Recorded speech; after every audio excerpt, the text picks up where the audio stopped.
This channel does not promote any violent, harmful, or illegal activities. All content provided by this channel is meant for an educational purpose only. ওয়েবকুপার সম্মেলন ছিল ঘোষিত, শিক্ষামন্ত্রী ব্রাত্য বসুর যাওয়াটা ছিল ঘোষিত। সেখানে পরিকল্পিতভাবে শিক্ষামন্ত্রীর উপর আক্রমণ করা, সম্মেলনটা বানচাল করার জন্য অ্যাটাক করা। ওরা গুন্ডা, ওরা দুষ্কৃতী।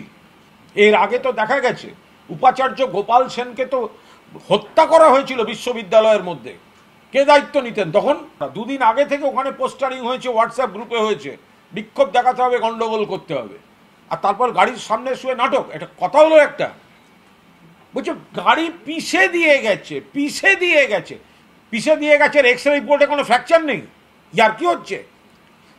মাও, নকশাল, সিপিএম, বামেদের যত রকম গোষ্ঠী আছে এক হয়ে এই ধরনের ন্যাক্কারজনক এই বিশৃঙ্খলা তৈরি করতে নেমেছে। যারা হামলা করেছে একটা একটা করে গ্রেফতার করে আনা উচিত।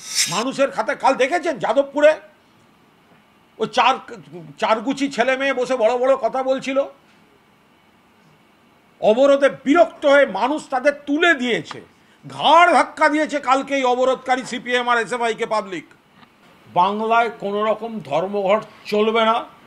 দুই, আগামী কাল থেকে উচ্চ মাধ্যমিক পরীক্ষা শুরু হচ্ছে।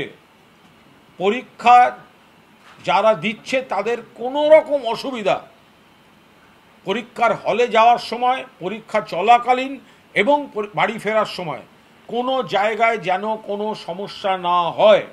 রাজ্য সরকার, পুলিশ, প্রশাসন তারা সজাগ এবং সতর্ক আছেন। মমতা বন্দ্যোপাধ্যায়ের অভিযোগকে মান্যতা দেওয়া হয়েছে যে হ্যাঁ, ভোটার লিস্টে অন্য রাজ্যের, বাইরের রাজ্যের ভোটার এই ভোটার লিস্টে কিছু অনিয়ম ঘটছে, এটা মান্যতা দেওয়া হয়েছে।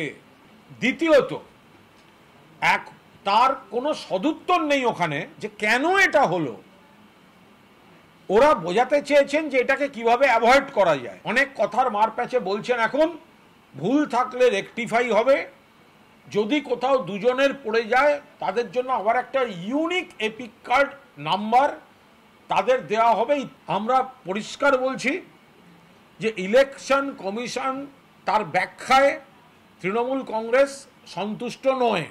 কারণ কি করে হলো সেটাই তো এখনো হলো না, তো একটা হাই লেভেল তদন্ত প্রয়োজন। ইলেকশন কমিশনকে আমরা বিশ্বাস করছি না, ইলেকশন কমিশনের উপর আমরা ভরসা করছি না।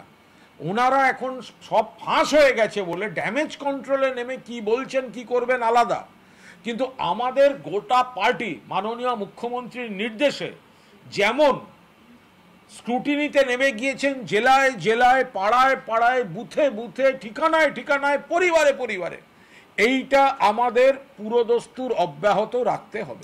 ওদের অন্য রাজনৈতিক দলের কেউ ঢুকতে পারবে না। ভেবেছেটা কি? ভেবেছেটা কি? বাড়ি ফিরবে না? কোন পাড়ায় থাকে, কোন বাড়িতে থাকে, প্রত্যেকটা মেপে রাখা হবে। কিন্তু তৃণমূলের কোনো ছেলে, কোনো কর্মী তাদের কোনো রকম অনিষ্ট করবেন না। শুধু ওর বাড়ির বাবা মাকে বুঝিয়ে বলবেন আপনার ছেলে ওখানে পড়াশোনা করতে যাচ্ছে না, গুন্ডামি করতে যাচ্ছে, বুঝিয়ে বলুন। এখনো চোখ তুলে তাকায়নি বলে সিপিএম এখনো বড় বড় কথা বলছে।